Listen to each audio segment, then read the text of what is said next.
প্রতিষ্ঠানের প্রধান শিক্ষক, উপস্থিত আছে তিস্তা কেয়ার খাদিম উচ্চ বিদ্যালয়ের প্রধান শিক্ষক সহ এই স্কুলের সকল শিক্ষকদেরকে আমি আন্তরিক ধন্যবাদ জানাই যে প্রধান শিক্ষকের আমন্ত্রণে আপনারা আজকে উপস্থিত হয়েছেন। তো মূলত উপস্থিত হওয়ার যে কাজটা সেটা হলো আমাদের অনলাইন কার্যক্রম এগিয়ে নিয়ে যাওয়া।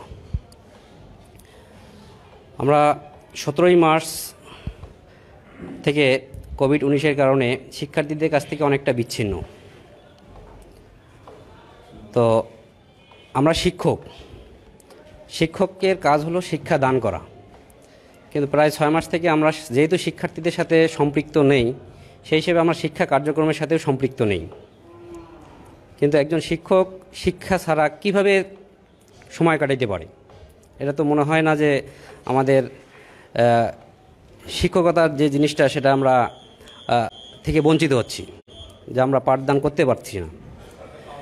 তো এই শিক্ষা কার্যক্রম কিভাবে আমরা শিক্ষার্থীদের সাথে যুক্ত থাকতে পারি, শিক্ষার্থীরা কিভাবে আমাদের সাথে যুক্ত থাকতে পারে, এই চিন্তাভাবনায় আমরা এপ্রিল মাসের 9 তারিখ থেকে আমাদের লালমনিরহাট জেলার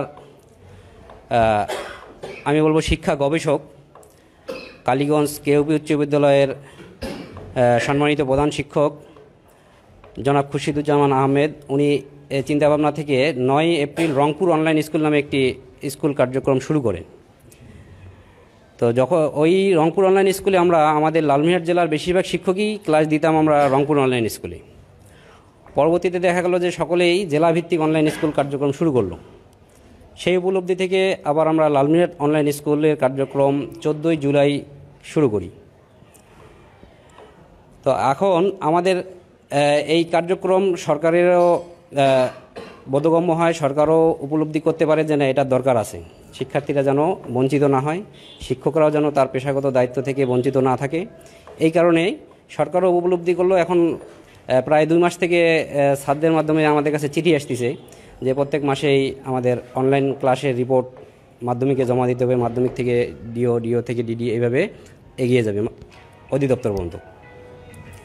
তো সেই নির্দেশনাগুলো স্যার যেহেতু উপস্থিত আছে, স্যার সুন্দরভাবে বলবে। তো আমি অনলাইন ক্লাস সম্পর্কে কিছু বলতে চাচ্ছি, সেটা হলো যে আমরা যে ক্লাস নিব, এতদিন আমরা ছিলাম ইটাপোতা উচ্চ বিদ্যালয়ের শিক্ষক।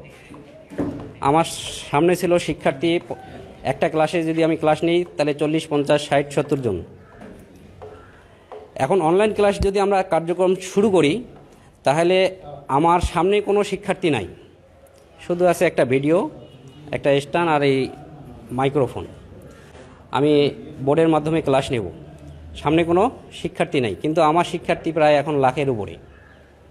কারণ আমি যখন অনলাইনে ক্লাস নেব, এটা ভিডিও রেকর্ড হচ্ছে, লাইভে যাচ্ছে, সাথে সাথে সারা বিশ্ব দেখতে পাচ্ছে।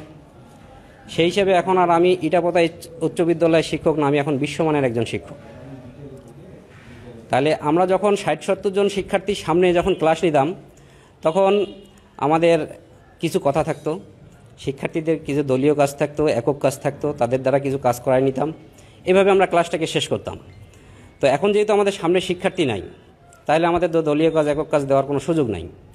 সেই হিসেবে আমরা যখন ক্লাসটা নিব, আমরা শিক্ষার্থীদেরকে যে জিনিসটাকে বুঝাইতে চাচ্ছি, সেই জিনিসটাকে 10 থেকে 15 মিনিট, এর বেশি না, 10 থেকে 15 মিনিটের মধ্যে, অর্থাৎ আমরা যদি ওই কার্যক্রমে একক কাজ, দলীয় কাজ, শিক্ষার্থীদের কাজগুলোকে বাদ দেই, যে একজন শিক্ষক ক্লাসে 10-15 মিনিটের বেশি কথা বলে না, তা আমরা এখন ওই একইভাবেই 10-15 মিনিটই কথা বলবো। যে টপিকটা নিব সেই টপিকটা একটু অল্প হলেও 10 থেকে 15 মিনিটের মধ্যে শেষ করে দেবো।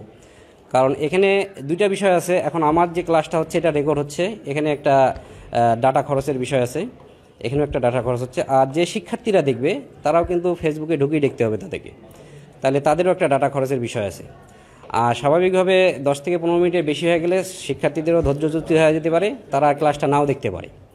তো এই জন্য আমরা টপিকস নেব অল্প ছোট, আর চেষ্টা করব যেন সেটা ভালো মতো শিক্ষার্থীরা বুঝতে পারে। সেটার জন্য যতটুকু কথা আমার বলা দরকার সেটা আমরা বলব। তো এইভাবে যদি আমরা শিক্ষা কার্যক্রম এগিয়ে নিয়ে যাই, আশা করা যায় যে আমরা শিক্ষার্থীরা আমাদের কাছ থেকে বঞ্চিত হচ্ছে না, আমরাও শিক্ষকতা থেকে বঞ্চিত থাকতেছি না। তো এই জন্য আমাদের এই কার্যক্রমটাকে এগিয়ে নিয়ে যাওয়ার জন্য আপনারা আজকে এই উপস্থিত হয়েছেন, এই জন্য আপনাদেরকে আবারও আন্তরিক ধন্যবাদ জানাচ্ছি। আপনারা ক্লাস নেওয়ার জন্য আগ্রহী বলেই আজকে উপস্থিত হয়েছেন। আর আপনারা যখন ক্লাস নেবেন তখন আমাদের লালমিয়াট অনলাইন স্কুল সমৃদ্ধ হবে, যেটা আমাদের মিজান স্যার কিছুক্ষণ আগে তথ্য দিল যে আমরা 64টা জেলার মধ্যে এখন লালমিয়াট জেলা আছে 2য় পর্যায়ে। তো আমরা চাচ্ছি যে লালমিয়াটকে প্রথম পর্যায়ে কিভাবে নিয়ে আসা যায়। যত বেশি শিক্ষক সম্পৃক্ত হবে, যত বেশি ক্লাস যুক্ত হবে, তত আমরা দ্রুত প্রথম স্থান অধিকারের জন্য এগিয়ে যাব। তো আপনারা সুন্দরভাবে ক্লাস নেবেন, প্রতিদিনই ক্লাস স্যার একটা রুটিন করে দেবে, সেই রুটিন অনুযায়ী আপনারা ক্লাসগুলো নেবেন, আমাদের লালমিয়াট অনলাইন স্কুলকে সমৃদ্ধ করবেন, তথা আমাদের শিক্ষা ব্যবস্থাকে সুন্দর, গতিশীল ও বেগবান রাখবেন, এই আশা ব্যক্ত করে সকলের দীর্ঘায়ু ও সুস্থ কামনা করে আমি আমার বক্তব্য এখানে শেষ করছি। ধন্যবাদ সকলকে।